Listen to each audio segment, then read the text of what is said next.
Мы с матерью и отчимом жили в Москве на 4-м этаже 5-этажного дома. Как-то вечером, сидя перед телевизором, я услышала стук. Было ощущение, будто соседи сверху стучат в свой пол.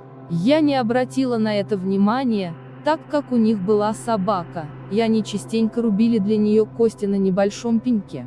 Однако стук повторялся снова и снова. Мать тоже его слышала и решила подняться к соседям, чтобы они перестали стучать.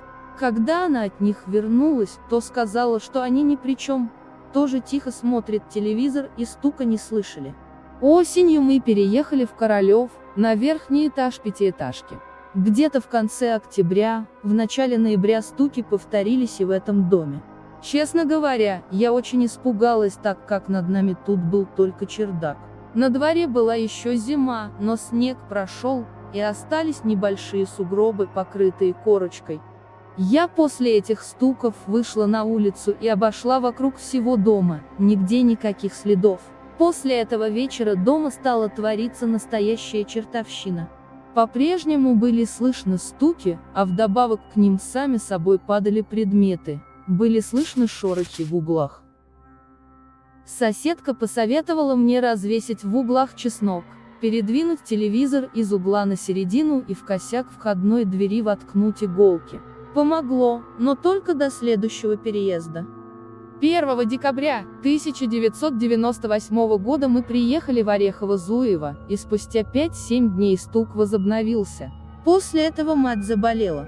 Врачей она не вызывала, а я была маленькая и не знала, что нужно делать, полагая, что она знает лучше.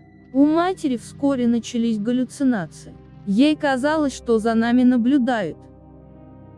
Больше ничего не происходило, вот только 19 декабря этого же года она умерла примерно в 7 или 8 часов утра. Как я не слышала, что она умирает? Не знаю, хотя я спала на одной с ней кровати.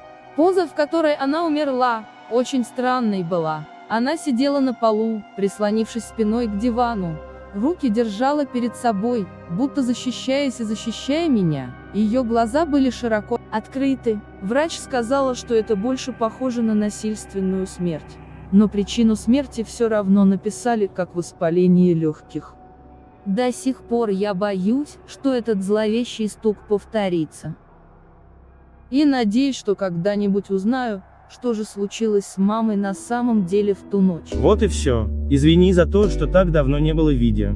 Просто я немного приболел. Если тебе понравилось видео, оцени его лайком. Также не забывай про наш телеграм. Ссылка будет внизу в описании. Было ли тебе интересно? Напиши в комментариях. Удачи и пока.